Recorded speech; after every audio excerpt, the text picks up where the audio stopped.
You're listening to the Whole Church Podcast. This show is a proud member of the Anazal Podcast Network. Our efforts to educate and unite the church are made possible thanks to all of our financial sponsors.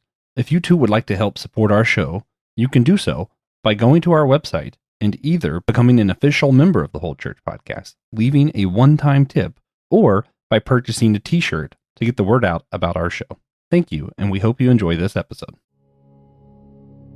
Ephesians 4:4-6 in the Christian Standard Bible say, "There is one body and one Spirit, just as you were called to one hope at your calling, one Lord, one faith, one baptism, one God and Father of all, who is above all, and through all, and in all."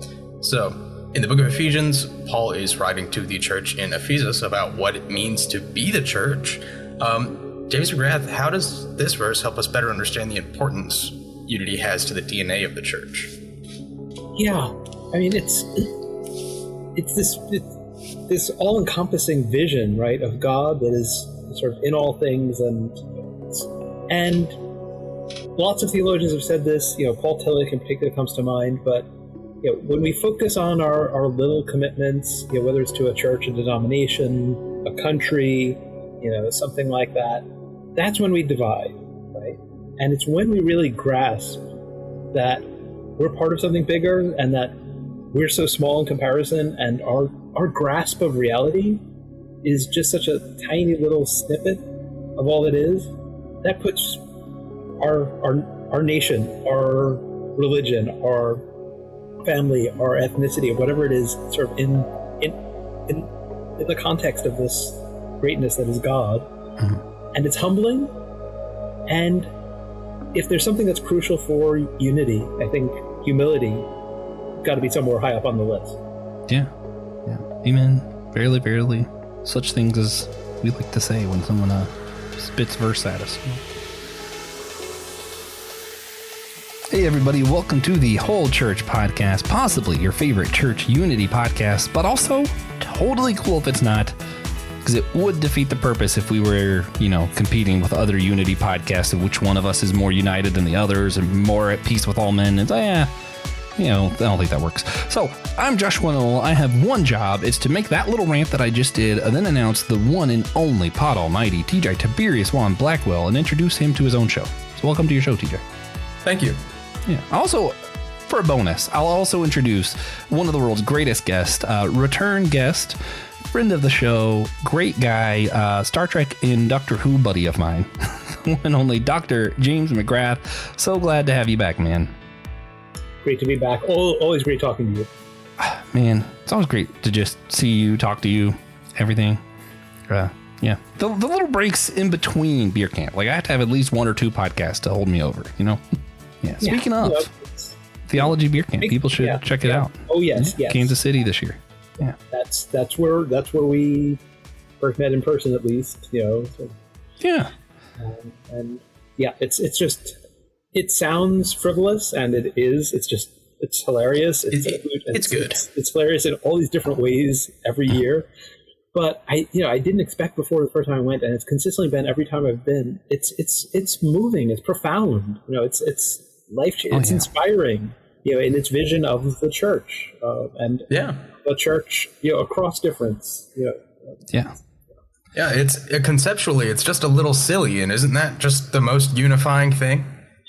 I gotta agree with that. No, but I do love it. I think Trip's put together something phenomenal, and I think everybody should check it out since we're building it up. I'll try to remember to put the link in the show's description so you guys can possibly join us, see all three of us there and some of our other friends. And it is super serious and extremely spiritual, but also incredibly silly. And there's probably going to be some drunken antics, sprinkled in, and it's a good time.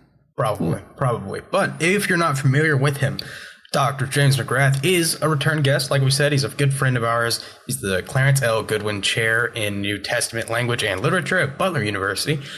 His PhD is from the University of Durham in England. His interests include not only early Christianity, but also John the Baptist and the Mandaeans, science fiction, and the intersection of religion and science. He also runs a blog at Religion Prof on Patheos website. So, if you're more interested in him, find him, check him out, read his other books that we're not going to talk about today. Yeah. But go to our website, purchase one of our t-shirts. It helps promote the show, raises money for podcasting needs. It gets others to know about the importance of our mission to educate and unite the modern church. Personally, my favorite, not to sound narcissistic, but my favorite is the one called TJ quote on the back. It's our most plain shirt. It's got the logo on the front and nothing on the back. Yeah. It's great. Yeah. Still proud of that one. Yeah, it's pretty good. Also, check out the Honest Out Podcast Network website. The link is below for other shows like ours. Yeah. I definitely think there's a few that you guys should check out. A few of them will be at Theology Beer Camp, Systematic Ecology, Theology on the Rocks. We do it to move on to unifying things, and we have a holy sacrament that we like to start with here, James. You might know about it. It's called silliness. The holiest thing imaginable. Today's is pretty straightforward.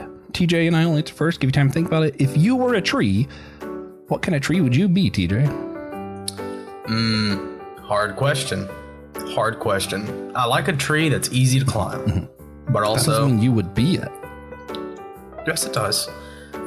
Also, you have a little space to climb, so I'm going for like a magnolia tree. You know, not too old. Magnolia. That's grown too tall to really get into. But, you know, a good 70, 80-year-old magnolia tree. That's where I would want to be. So I'm just doing my favorite tree. It'd be cherry blossom. But I'm doing what kind of tree I am. I'm going to go with a wild oak. Mostly because they grow in like the Florida region, largely near the coast. And they just don't grow straight. They grow all kind of like weird, funky ways. And you're like, this doesn't make any sense, but it's kind of functional, I guess. I think that kind of sums me up. It's like, yeah, that guy's a weirdo, but I guess he's kind of functional. Yeah, I'm going to go with wild oak. Yeah. James, what about you? Yeah, it's actually, there are a lot of trees I like, and so it's kind of hard to choose, but I'm going to go with redbud. I just fell in love with those. Hadn't really been familiar with them before moving to Indiana and Indianapolis, and just had one in our yard. It's since departed this mortal coil, but for a while it just brought this, this purple color. This idea that a tree doesn't have to be green, like when it's in. Cool. Yeah, it's spring. And being interesting and different. I mean, that probably is my MO. Yeah, I'd say so. I think you do a good job at it, at least. So my one of my side goals for Afterlife, I want to be composted. They have like a human compost like whole thing, and it's super good for the environment apparently. And I want them to plant. I'm thinking like either a Japanese maple or cherry tree. Yeah, if I'm going to become a tree, that's what I want to be. I want to be a firework personally. Cremation, ashes in the firework. Go out with a bang. I also learned that they've made more eco-friendly ways to do cremation now, so that's kind of cool. But that's side tangent. Cool. Yeah. So, James, for those who have not heard of you, either on our previous show or through your own endeavors, could you share a little bit about your story with the church and who you are, what your interests are? Sure. So, I mean, the things that you mentioned, assuming anybody's still listening after that list of what I do, the kinds of stuff I research and write about most of the time. I work mostly on the New Testament and got into doing that precisely because I had this profound life-changing experience in my teens, classic born-again experience, which I may have shared with people last time, and so I won't tell the whole story again. But yeah, as a result of that, and that's kind of what led to this book in a sort of indirect way. That experience got me thinking, I should do something related to this with my life. I, at the very least, need to understand what this means for my life. And so got me to Bible college, which got me on the path towards teaching and academic study of the Bible. And there's nothing like academic study of the Bible to challenge the assumptions that led you to study the Bible in the first place. The assumption that this thing all fits together nicely into one systematic whole that gives you all the answers to all your questions. And so really that's sort of been my journey with the Bible. And I've been fortunate enough to have communities along the way, churches, large or small, formal or informal, with official buildings or not, that have been supportive of me in the various phases of that journey, which has been wonderful. And so now I've settled in a local American Baptist church called Crooked Creek Baptist Church here in Indianapolis, where I live and where I work. And I get to teach adult Sunday school. I'm also involved in music and things like that. And so, yeah, I think people are sometimes surprised. They think that, if you do the academic study of the Bible, even if you remain a devout Christian, somehow doing the academic study thing is kind of almost incompatible with or irrelevant to doing the church thing. And that hasn't been my experience at all. Yeah, it is weirdly common. You meet a theologian, and they're like, yeah, I don't go to church. I read the Bible all the time, constantly. I don't go to church. Yeah. I will say, from personal experience, I think it's hard to go to the same church. I think that's what messes people up, is they decide that this isn't working for me anymore because now I realize so much of what's being said is wrong and I don't like this or that or whatever. And then they just write all church off. But there's always going to be stuff you disagree with, but you probably find a church that you're mostly jive with enough that even though you might be theologically, I'm unsure, you still enjoy it. Yeah. That's my thought. Yeah. If you want to be an educator, then you need to have some tolerance. And obviously, when somebody's standing in the pulpit, then your expectations might go up. But, think about music. You can't get people to being good at music without them being really, really bad at it to begin with, right? Beginning violin is not fun to listen to for those of us who've had the experience there. And so, I think the main challenge is if you're in a context where there is an openness to talking about things, to saying, I think there's something that you might want to consider before you next preach on that passage or something like that. And not everybody's open to that, but I think there are certainly congregations, there are ministers and pastors and priests who, want that, and I think oftentimes, congregations and theologians who end up in congregations can forget that ministry is mostly, it's caring for people, it's meeting people, talking about their situations. There's limited room to actually keep up with, the details of New Testament scholarship or something like that. Yeah. Although a lot of them try, I think. I'll speak because I've mentioned this before, but it's always someone's first episode, I guess. I remember for me, and maybe I hesitate using the word deconstruction, but it fits our conversation. So maybe it was my deconstruction kind of thing, but it was part of when I'm really starting to question things. I'm I disagree with this or that. And it was funny because this wasn't part of why I left the church I was at. It actually had to do with location stuff more than anything, but it just helped me a lot when I did leave. But as I know, for a long time I was going, and I was spending most of my time, I always had a notebook, listening to pastor sermons. I went to a Pentecostal church, so most of the service was the preaching. And I'm oh, he said this. And for whatever reason, one that really sticks in my mind, this guy was introduced as this huge Bible guy. He knows the Bible so well. And he started talking about how it was something about the swords. And he had a whole part of his message was Jesus never told him to pick up the swords. And I'm yes, he did. Actually, that happened a chapter before this. Dude, did you read it? And it just infuriated me. And then it's that ended up being the kind of stuff that I would focus on. So I think it helped me personally, and I don't think this for everybody, to go to a more liturgical church where, yes, preaching is still important. The homily is important, but the main part of the service is actually centered around the sacraments. Because then I'm not oh, well, you made it all about the Bible and you didn't even get the Bible right. And I'm well, okay, actually, maybe that's not the main point of the service, and I can calm down a little bit. So I helped me, but everybody's different. That is really funny because I know him and I know what Bible he reads, and it's dude, Jesus' words are in red. He said it. Yeah. But it's good to go from, if you find yourself getting angry at the sermons, to move to a different church where you can be angry when they mess up the liturgy instead. So. Yeah. But sometimes working on your anger issues is also good. If you can find a place where you can do that. Yeah. Well, and I think sometimes it's just you form resentment and you got to work on it. And it's sometimes hard to work on your own resentment when you're still in the place that you kind of feel it towards. I think you need a little bit of separation sometimes allows for healing. So maybe it was liturgy. Really funny to be in church and look over and Josh is furiously scrawling in his notebook. Oh yeah, I forgot you were there for some of that. It's not that serious, man. Oh my God, you got that wrong. You got that wrong. It's bad. It was bad. Anyway, but it is understandable. Probably move on. So we touched on deconstruction. that's part of what really grabbed my attention about this newest book you wrote, Beyond Deconstruction. Subtitle, my brain's skipping. Give me a second here. Beyond Deconstruction, Building a More Expansive Faith. The Beyond Deconstruction really grabbed my attention because I'm like, okay, I'm used to James wrote a book. It's about John the Baptist. You know, so like, okay, this is kind of a different topic for you, like a different kind of material, I guess, to cover. So what is it that kind of drove you, inspired you to really tackle this as a topic?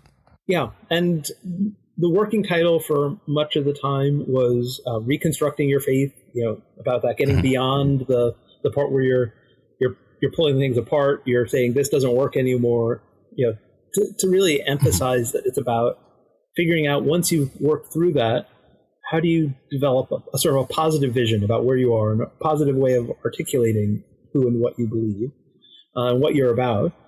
But the term deconstruction is such a buzzword now that Erdman's, the publisher, was like, yeah, no, that should be in the title. And yeah, they know their stuff. So yeah, I think it's the right choice. And yeah, the book is really a reflection. It's the most personal book I've written. It's about my journey, right? It's not, you know, some of the things I've concluded and the things I've wrestled with along the way, and the sort of scholarly stuff is in there, but it's really about the process of working through faith, not losing faith. You know, I don't know that I'd ever have said that I lost my faith, right?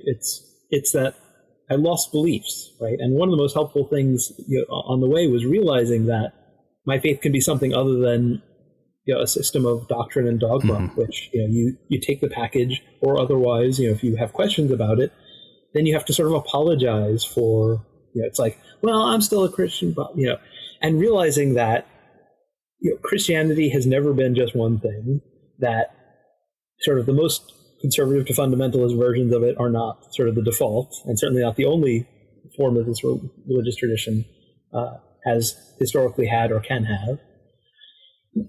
Scholars, people who've gotten into academic study of the Bible because of their faith, have been doing the deconstruction thing for way longer than the term has been used to refer to that. And so it just struck me at some point in the past, it was like, should probably, you know, sort of share what I've learned along the way and how I came out as somebody who still goes to church and has a faith and is a Christian at the other end of this process, and see if maybe that would be helpful to others, right? I also sometimes add that, you know, some of what I write might actually cause some people to, you know, have questions, right? And so that too is a good reason to say, okay, let me leave a trail of crumbs. Here's how you can work through this and come out the other end with your Christian faith transformed, but there. Quick rabbit hole, just because I'm curious. For you, and maybe it's because since you've been an academic, you probably had more of a framework. When you first started hearing like deconstruction used more commonly, did you understand it the way it was, you know, meant to be understood, or like how did you first come across that term? Like when you know what I mean? Yeah, no, I mean, it's if you're an academic of in any, I think anywhere in the humanities, not just religious studies, never mind biblical studies or theology, the term deconstruction has this technical sense. You know, this figure Jacques Derrida, who did this work on literature, and it's like, that's not what people mean. People who use deconstruction, for the most part, to refer to their journey of faith and sometimes their loss of faith or the transformation of their faith, have not heard of Derrida and are not aware that they're doing anything like that. On the other hand, you know, his approach to literature, the thing that was characteristic was like sort of noticing the gaps in the logic of the narrative and the holes and the things to be explored. And, you know, this character just gets a throwaway mention, but what if they are actually, you know, doing, and there is a similarity between that, I think, and sort of approaching faith where it's like, well, what if this thing that everybody's been telling me is like really unimportant is actually really important, and this thing that everybody said should be central is less central than that other thing that actually Jesus talks about a lot more, you know? And so there's a sense in which there's a similarity, but yeah, there's also an academic instinct. You know, you were griping about sermons sometime in the past, you know, and I was like, don't use that term because that term means this other thing. We can't control language. Well, it's still, to me, one of the most interesting things when someone says it is to try to see what they mean. And usually when it's an academic, I kind of already know what they mean. which doesn't make it less interesting, but it's like less, like, I feel like I have to pry less. Like, I already know what you mean when you say it. But when other people, you know, they could be like, who's that, the skillet guy who, like, for some reason thinks deconstruction just means you left the faith and think the faith is wrong. And I'm like, that's not what it means. But then you have a lot of people who use it like I think the colloquial use of it now is more of like people who are traumatized by church, who kind of left the church and they added academic reasoning to it. Like, it seems like there's a vibe, like there's a group that this is the deconstruction group. And I'm like, well, I think technically I did question my faith, like evaluate it in a certain way that might have been deconstruction. But if I use that term, I feel like people are saying I'm part of this group and I feel like I don't really fit in there, you know? So like, I don't feel comfortable because the colloquial use of it has changed so much, but I'm not sure. I don't know, man. You might fit in. I might fit. You might fit in with the group. We have a podcast. I always, on a more serious note, my brain immediately always thinks of the of food. Like, I'm like deconstructionist, you know, culinary arts deconstructionist. That's what my brain always goes to is, oh yeah, we're going to go down to the basic elements and see. No, it's great. Disagree. I think it's, when done well, it's just, it can be so pretty cool. Yeah, like, it just makes you think more about food. That's all. And I like that. And maybe that's the point of faith too. You know, deconstruction, you think more. It's good. Yeah. I think the terms came to rose to popularity around the same time, you know, mid 2010s. Yeah. You know, molecular biology started popping up. Progressive theology started popping off. True. So, James, what's like the main audience? What's the target audience for Beyond Deconstruction? Yeah, it's people who would say they've lost their faith, but still feel, you know, at least some connection. Like, there are plenty of people who are like, yeah, I can't be a Christian anymore, and yet if you ask them, it's like, no, I really like Jesus. You know, it's like, okay. You mentioned the term progressive Christianity, and you know, for a lot of people, Christianity, if you don't specify otherwise, is the thing that, you know, supports, you know, sort of nationalism, that supports, you know, it's the narrowest version of it. And historically, you know, that's not the dominant form, certainly not the only form. And fundamentalism in its modern form is a response to modernity, to science, to, you know, all this stuff that happened relatively recently in history. And so, you know, I almost wish that we could say, you know, it's like, you know, it's not deconstructionist cuisine. It's just food. Like, getting back to the basics, to the core elements, and, you know, treating faith sort of in the same way. But it's for people who have been questioning and who would say a lot of, you know, I don't know what I believe anymore, or I'm not sure I believe anything anymore. And it's really just an effort not to reconstruct what you had before, and not to reconstruct any particular thing in place of what you had before, but to help with the process, right? Whether you know, choose this label or that label, whether you like Christian with an added, you know, adjective or set of adjectives or descriptors, whether you say you're sort of an agnostic who really likes Jesus, or whatever you might end up calling yourself, working through that process, getting beyond the I'm not this anymore to here's language I'm comfortable with to express who I am, right? And doing so in a way that recognizes that language, you know, is never going to be a perfect descriptor of things, right? I mean, faith that's alive is vibrant and growing. And so trying to put, you know, this is definitely not an effort to get people who've broken out of the box of one sort of faith to put it back in a box, but it's to make room for there being structure, right? That when you recognize that, you know, to use the analogy that I use in the book, houses are imperfect, right? And you bought one and it was a disaster and it collapsed around you. You might think, I can never trust a house again. Right? And yet finding the comfort to live in this imperfect thing that's built by fallible humans, and to give it the attention so that you do as good a version of it as you can, just so that you have an identity, you have a place to call home, you have a place to keep your stuff, you know, your cooking utensils and whatever. You've got a drawer and, you know, all the other things that otherwise you have to do without. Yeah. And doing that for your worldview, right? Really, that's, you know, for the people who need that. And I get the sense that there are a lot of people who've reached that point in their journey and are wondering, you know, is this the end of the journey? Is it just always going to be this point of saying, I don't know what I believe anymore, or I'm no longer this? To help them find a way to move forward beyond that. Yeah. No, I like that. I know for me, as we get more acquainted with other people in similar circles, people that kind of people go to theology beer camp and that kind of thing, is, I don't know, for me, sometimes it gets a struggle because I'll hear like radical theology and I'm like, man, that sounds really cool. I think I could vibe with that. And then I hear there's Christian atheists and I'm like, I'm not sure how that's different from radical theology, actually. But I mean, cool. That sounds nice. And then I'm like, I'm jiving with the Lutherans right now. And I'm like, I'm with them. But then every now and then I'll hear something from somebody else from some other group. And I'm like, oh man, that sounds cool. Like I love Paul Tillich's like ground of being. But then when I really think of it, like, I'm not sure if I can commit to the same ontological commitments that he makes here. And then I'm like, but how much of that do I need? So what I love about your book, this is the transition. You don't seem to bog us down too much with a lot of that. It's more of like, instead of which, camp of this area are we going to settle in, it's more of like, here are the stuff from the church, long tradition of the church, that we actually maybe can still embrace and we can still use. And maybe you could almost title the book Beyond Titles, or, beyond the Christian name, and more just like, hey, let's just talk about the beliefs for a minute. Like, what can we hold? What can we not hold? For me, I really loved the creedal stuff. I do kind of podcast with Josh Patterson. We talk about rethinking comics, and he talks about how he with more mystics and radical theology, and I make the claim, I'm like, I really like creedal theology, so I love that part. And then I love you talk about the church and the community as something maybe we want to hold on to, and I'm like, this is cool. So do you want to maybe could you elaborate a little bit of like, how did you choose which of these things that you were like, this is the stuff I think people can still hold on to comfortably? And anything get left out that you were like, I almost included this, but chose that maybe that could be left for a different book?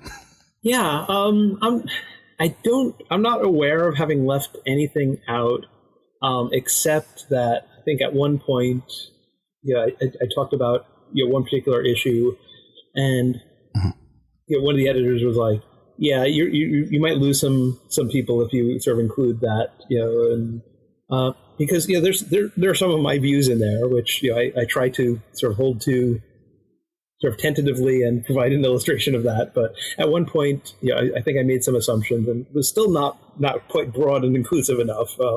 And that's one of the great things about having good editor to work with.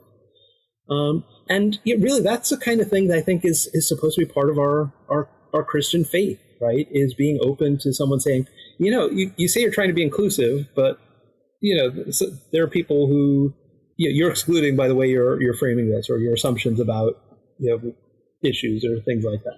So, but there were no omissions that I wouldn't view as positive contributions to the book. And sometimes what you leave out makes a positive difference. Yeah. But really, it was just an attempt to try and get some of the prongs that can be part of sort of a worldview. And at one point, I was going to try and write it for anyone who's trying to rebuild their worldview. And I was like, I'm a Christian. What I know is Christianity. I'd love to know whether people who are in other faith traditions or coming through a different type of worldview collapse or rethinking would find this book useful. But I'm going to write sort of what I know and for that audience. And it really was just a question of figuring out what's the stuff that's been important in the journey. And so thinking about doctrine, finding myself having less confidence than I did previously in our certainty about sort of the innermost aspects of the divine nature and our ability to express it in language, and yet discovering that theology, once you realize the limits of human language, honestly, you can take it, and it's like, this is symbolic language, but we need symbols, we need poetry, right? The stuff that's really important to us, right? We need to express it. Putting some emphasis on community, right? Putting some emphasis on what we do and not just what we say, what we affirm, what we think. Really tried to just explore the kinds of things that would be, in my ideal sort of version of myself, be part of sort of a well-balanced faith, as it were. And yet recognizing that, for other people, especially if you come through a church that overemphasized doctrine, let's say, then doing a doctrine detox or something and focusing on something else entirely for a while can be maybe what you need spiritually. And it doesn't mean that that's where you're going to end up permanently. You're never going to explore doctrine again. But trying to be balanced, but also give people room to focus on what they need at this particular moment, based on what they've come through, what's happened to them, what they've experienced. Yeah. So obviously, they need to pick up the whole book to get a more total view of what James thinks on this. But James, if you had to give like 3 main ideas or tools from the church or like tradition, whatever, that you think we absolutely could and probably should hold on to, what would be your top 3 if you had to boil it down? Yeah, it's like, wait, I've got like 4 main chapters, and it's like, you're only giving me 3. How am I going to do this possibly? Right? It's like, My bad. Yeah, I mean, I think the key things are to make room for, to look for what the version of your faith that you've somehow become disappointed with or recognize the inadequacy of, or whatever it is that you've experienced, figuring out what those other things are, right? And so I imagine that for most readers of the book, one of the 4 things that are like the 4 main chapters about how you might reconstruct and rebuild and rethink were part of the problem for them, and so it's like overemphasis on what you do, right, and not enough on belief. Too much emphasis on what you believe and nothing on what you do. Emphasis on community, but in a way that's very much about conformity, right, and recognizing that it's possible to have genuine community that respects that you're on a journey that's not entirely like mine, or even if your journey is following the same path as mine, you might be at a different point in it, and it's not helpful to you or fair to you to expect you to rush along on it. But I think one thing that kind of hopefully connects all of them is humility, that approaching others and community with humility, approaching our attempts to talk about God with humility, and approaching our values with humility, and recognizing that in all of these aspects of our lives, we're always going to still have learning to do and room for growth. Yeah. Definitely affirm that. So it's sort of 3 in 1. Very Trinitarian. I'll say that sounds pretty Christian. Yeah. It's a good sound answer. I did mention the creeds. Yeah. So many people who have deconstructed or just left the faith entirely, I like to call that detonated, just to stay on theme. They report that the community is what they miss the most, which perfectly reasonable to me. It's the church. That's what church is. But how does your book speak to these people who miss the community of the church, but they feel as if they can no longer agree with or participate in the faith that they grew up with? Is like this even applicable to more conservative or like traditionalist Christians? What's the deal? Yeah, and there are lots of different ways of being traditionalist. So it's fascinating. I got that start in the context of a Pentecostal church, so which is interesting point of contact we share. Hey, we all 3 got that in common. Yeah. TJ stuck with it. Yeah. And as somebody who also loves music, I love there's things I still love from the music that I got. And the style of playing piano by the person who was the pianist / organist / youth leader. Yeah. In that context, but I also love like the sort of Anglican evensong tradition and the choral music and the liturgical, and so community doesn't always take one form. And there's if you've had way too much of the people always talking about the details of your faith journey in ways that were maybe intrusive and not helpful and things like that. Having some place where you can just go and there's choral singing and you have a bit of space and you're connected with people and you're doing this together, but it's like, okay, yeah. And maybe this is just me as an introvert thinking that some people might find that helpful, right? But on the other hand, if we look at the early church, we sometimes hear about, Paul was long at talking, but the word that's used in Acts, right, when he talks for so long and somebody falls asleep and falls out the window, right? I mean, that's a lot of talking. But the word means, it wouldn't almost certainly have referred to dialogue, right? And so it's not that Paul was, preaching a 3-hour sermon, right? Which is was this some kind of like spiritual filibuster or something? It's like trying to, or trying to do like keep the floor so no false teachers can get up or something. Or is it, I think they're talking, right? And they're eating, right? And that combination, sometimes you do get tired, by the end of it goes on for hours. But realizing that Christian community was originally people getting together, eating and talking, and making their shared faith part of the conversation. And if you do that, you are doing something that you can call it church if you want to. The term church is not universally used for they start using it, but it meant a gathering, congregating. You're doing that, and so making room for community, finding community, using online to supplement it if you don't have what you need close to hand, but also figuring out how to find others like you that you can get a cup of coffee with, get a beer with, get some breakfast or lunch or dinner with, and talk about these things for your mutual challenging, encouraging, and uplifting. Oh, yeah, definitely. Love that. Yeah. So I have two more questions. Very important. Is there one thing that you really wanted to get into beyond deconstruction that just didn't make it? Yeah, no. There really isn't, in a sense. But that's because there's so many things I've blogged about, and I continue blogging, and so I think there was a point where I thought that if you're going to write a book, it's got to be the decisive treatment of this topic. And I'm like, this book is, I think, manageable length. It's like readable. It'll help at that point. And I think that the other things that I've been thinking about that are related to it are probably, if they become a book at all, they can become a different book and sort of a follow-up. There are lots of questions about, what does church look like in this era when it's no longer necessary to, sit in a bunch of, very hard benches, and face in one direction and have somebody say stuff to you in order for you to get biblical instruction or exposition or things like that. How do we rethink it, in light of the technology, in light of, how do we discover other possibilities, right? Because community is something that still happens, and it's something that humans still desire. And gamers have community, geeks have community. We have, and we find it, we make it happen. And it happens almost kind of naturally.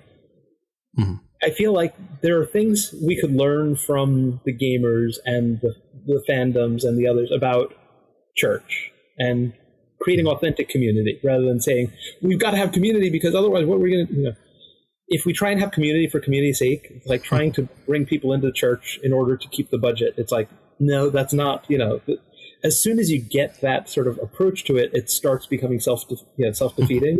Yeah. And so I think there's potentially a follow-up, but I think that's a genuinely different book, and it's okay if it, that's not in there. Yeah. I want to speak to that, and I have a question before TJ finishes. For those who don't know, I'm a huge Kingdom Hearts fan. Video games, I love them. They're amazing. I also read the manga and the comics and the short novel. Like I'm crazy. It's fine. All Kingdom Hearts fans are crazy, and that's something that it's a community that I've reluctantly kind of joined up in, I guess, because there's all these Facebook groups, Instagram, all this different stuff, and the thing that I love that I found, a lot of fandoms are really toxic. Kingdom Hearts seems to be a lot less so. And I think it's because it's just so absolutely absurd. We all just kind of accepted all of our conversations are going to be absurd here. And it's just nice. It's nice to have that. And it's if you're going to say real community doesn't happen online, I got to disagree because I've experienced it a few times. But I do want to ask one more thing. When talking about beyond deconstruction, one of the conversations I hear a lot of that I kind of want to hear your take on, people talk about how, okay, well, after you deconstruct, you're going to, you're rebuilding your faith. You have to get back in touch with that church in some way. And a lot of people who've gone through this, and this kind of some of the people we've talked about earlier, they just feel so scarred by church, the environment, the sound, different stuff is triggering psychologically, so they don't feel comfortable stepping foot into a church. This is a church unity podcast, so it's a pretty relevant conversation, I think.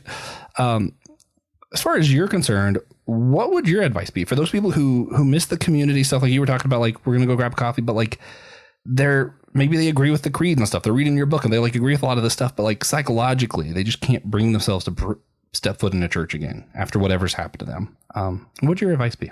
Yeah, I mean, trauma needs to be respected and taken seriously, right? And so if somebody's had a traumatic experience, in any kind of context, right? I mean, there are people who can't go back to the house they grew up in because of the things that happened there. They can't go back to a school where they had a traumatic experience.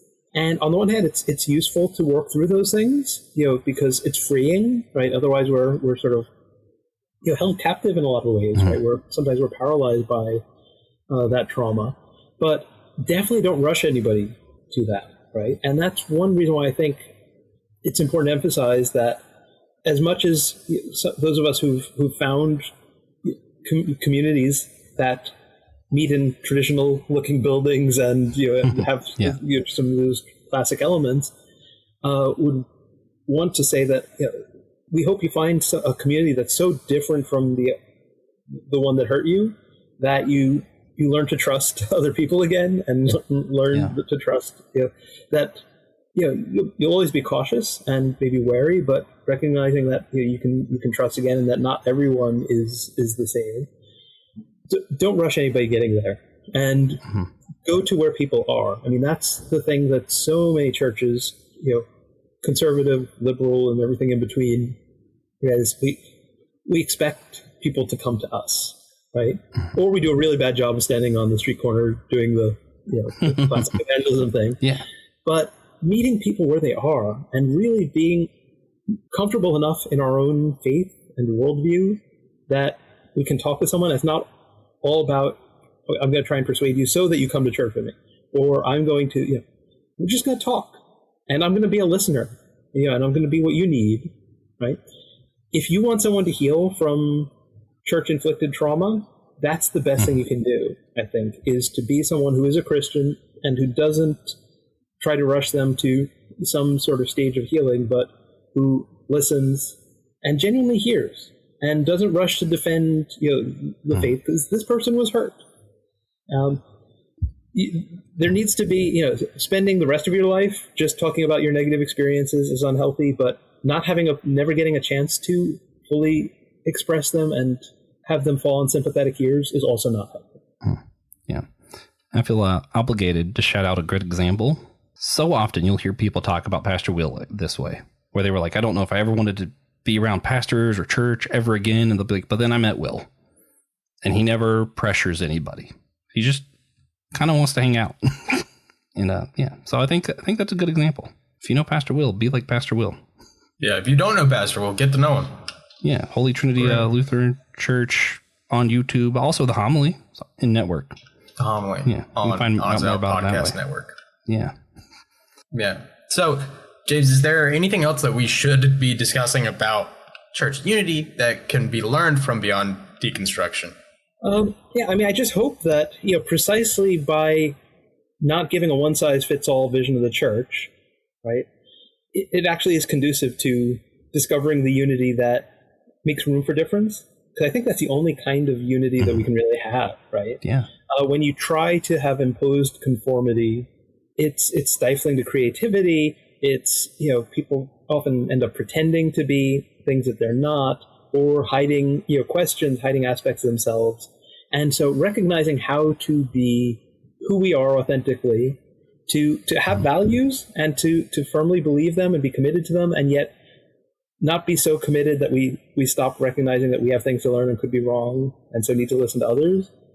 That's, I think, the best thing to work towards unity. Mm-hmm. Yeah.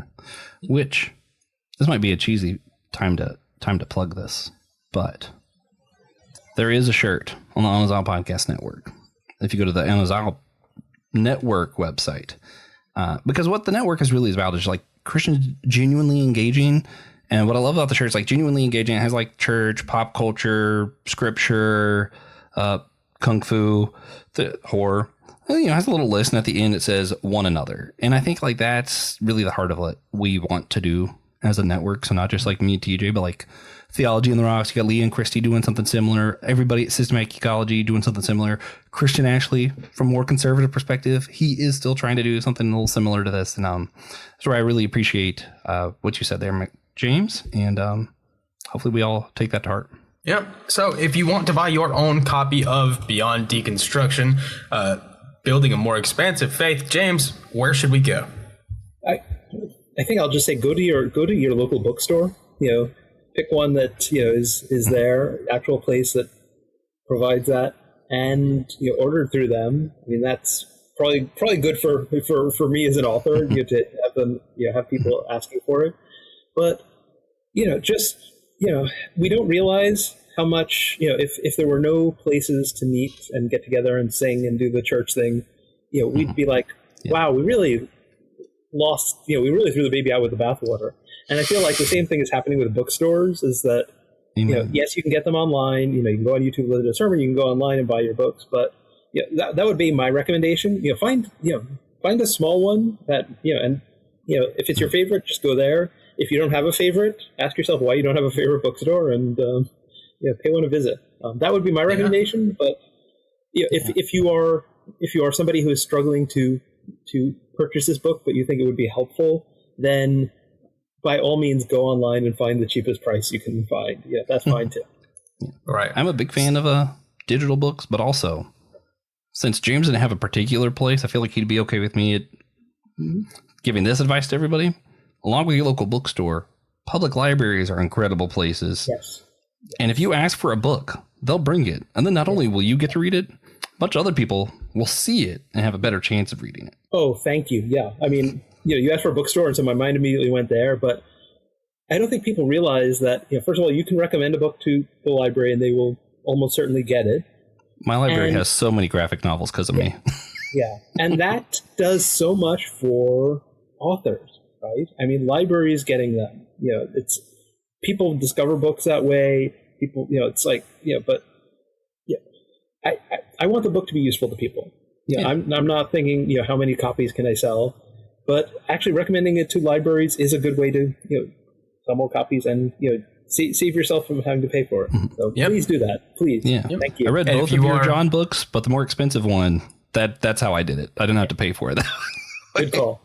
Yeah. And if you are a lover of your local library, head on over to Systematic Geekology, support the All Reading Count series. All proceeds from the merch, all donations from those episodes go straight to your local library system, or our local library system. But it's usually my local library. Usually Josh's library. He has to pay them because he recommends too many books. And they're usually James, graphic novels no one cares about. Yeah, James, where else can our listeners follow you? What if they want more Dr. McGrath? Yeah, I'm Religion Prof, all one word, most places online, even on Reddit. I'm like, nice. Public about who I am there. Which is that's a pretty good tag to have. Like, I feel like I'm surprised I got to. Yeah, I got it on Twitter, and then when I realized that students weren't getting my Matrix references anymore, my old blog name went by the wayside, and I called it Religion Prof as well. And so, as long as you answer, if you had James McGrath and Religion Prof, or if you put Religion Prof, and when Google asks, did you mean religion space prof, you say no, you'll find me. So. Right. Nice. Well, you've been on before, so we do always like to ask our esteemed guest, if you had to provide a single tangible action that our listeners could go do right now that would help better engender Christian unity in their local church, whatever. What's something people could stop and do as soon as this is done?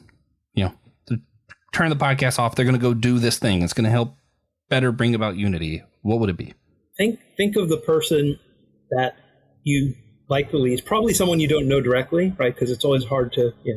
Probably me. The people it's easiest to really hate are the people we don't know at all, and the people we know way, way too well. Mm-hmm. Yeah. But pick somebody that you really just have this sort of intense loathing for, which I think in our time when we imagine ourselves as polarized, and in fact American parties are not as far apart as you'd get in a lot of other countries, and think about that person. Think about what it would mean to recognize that person as a human being of value, created in the image of God, as someone who, if they've been duped or been brought up or have found their way into thinking and a way of viewing others that you think is twisted and toxic and harmful, what does it mean to recognize that they're human, to recognize that all of us can end up with those kinds of things, and to view them through the lens of love and the hope for redemption, right? To not hope for their elimination, for their destruction, but what would it look like to practically hope for and work towards winning them back to what you think is the truth, and drawing them back towards love. When we dehumanize, even if it's someone where it's like, okay, this person I think really is evil and twisted, and it's like it's very easy to do, but the more we make room for doing that, the easier it is to allow that to creep and to spread. And before we know it, we're disunified and divided from people that, even from people that share our commitments to love and inclusivity and our values. Yeah. So what changes if everyone can set aside that disdain? I think it would be harder to convince people that they are, that they're enemies when they're not. And obviously, if more Christians in our country took seriously Jesus' teaching about loving enemies, then even if they view these people as enemies, it wouldn't be such a big problem, right? But yeah, I think at the heart of the idea of loving enemies, genuinely loving enemies, is recognizing that this is a fellow human being, and if they're deceived, then try to undeceive them, and if they are twisted, then how does someone end up like that? And because very few people think they're being evil, right? They're just prioritizing themselves because they've been hurt and think that's the only way to survive, or they think that showing love towards their nation means hating other nations, and they're actually being loving and being And so figuring out how to share, it has to start with a recognition of humanity. Yeah. All right. I like that. Oh yeah. So before we end the show, we like to do our God moment. You might remember that. Sometimes I don't. But we're just going to ask everyone to share a moment where they saw God in their life recently, whether that be a blessing, a challenge, or a moment of worship, whatever it may be. And I always make Josh go first to give the rest of us plenty of time to think. So, Josh, what's your God moment for us this week? I'm going to cop out a little bit here. Awesome. Yeah. But woke up early this morning, read James' book, forgot to write an outline, went to work. We were super behind because I haven't been there in several days, which just means we're going to be behind on everything. And then people just either don't show up and then want to be super late, and crazy day. Not as crazy as TJ's day, but crazy day. Drove home, had problems with some tech issues while I was trying to have a conversation with somebody about podcast things. Came home, brought up the outline, let the dog out. All built up, all this stress, all this stuff going. And then we start the little podcast ambiance music for the verse, and I start taking a sip of this beer right here, and I was I don't know, I felt all the tension lower, and I'm like, oh yeah, as much as we criticize church for emotional manipulation, whatever, I'm sometimes setting the mood with some music, having some wine at communion, whatever, you need that little bit of slow down. And I've just been thinking about that this whole episode, so that's my God. I think humans figured that out 2,000 something years ago.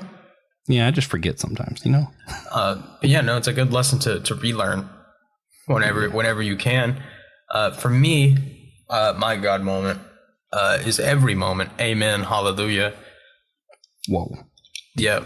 But really, I got home last night and I got a text from my dad. I worked 14 hours yesterday. Whatever. It's just a YouTube link. No comment. No elucidate. No, it's just a link to a video. It's a Spanish Moon concert live. And somehow, I laid in bed, I clicked on the video, and it looped the entire time I was asleep. Nice. I didn't answer my dad until this morning.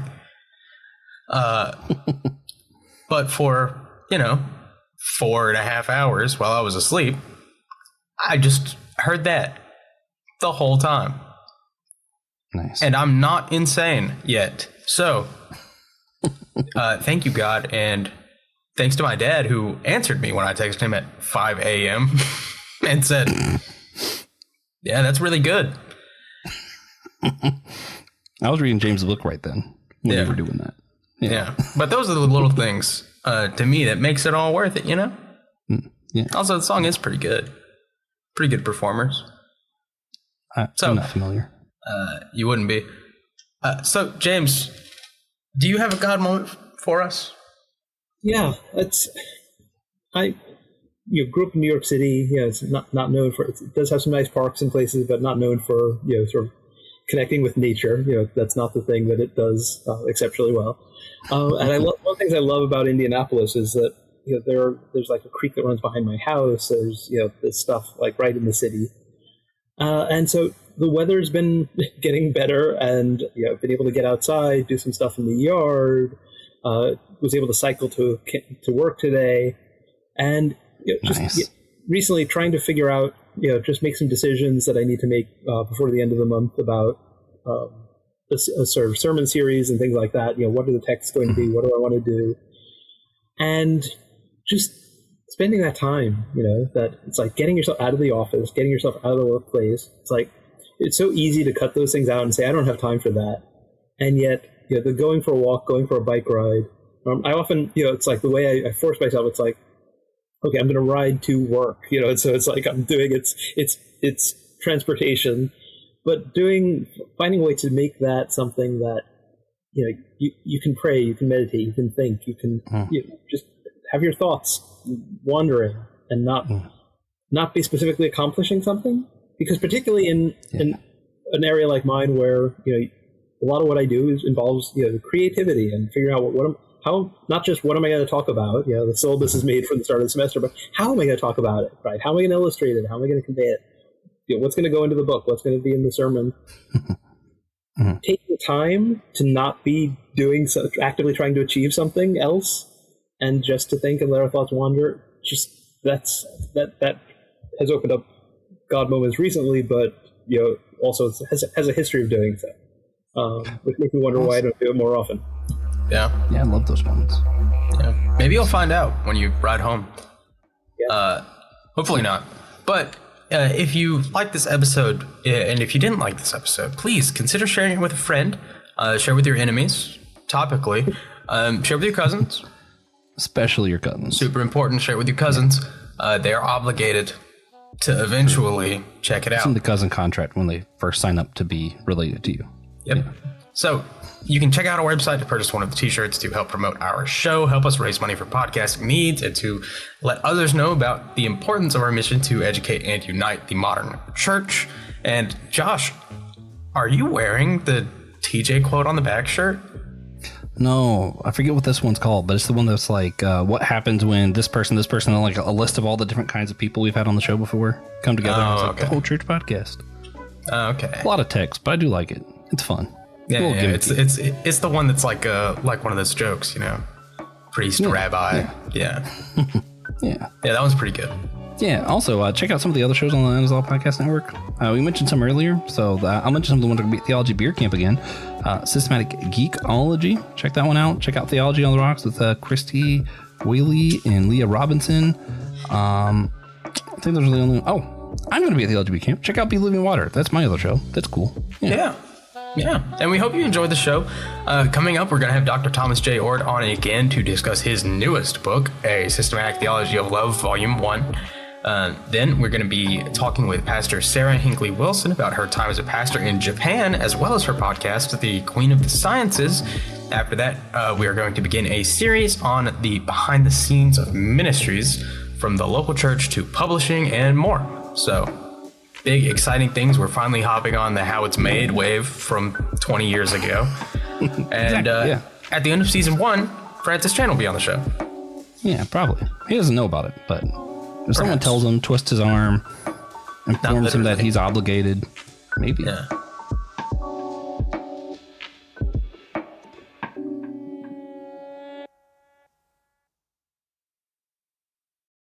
Thank you for listening to the Whole Church Podcast.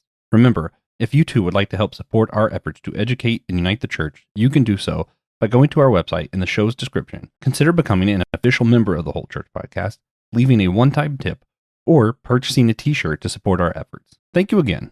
Let's make the whole church whole again, together.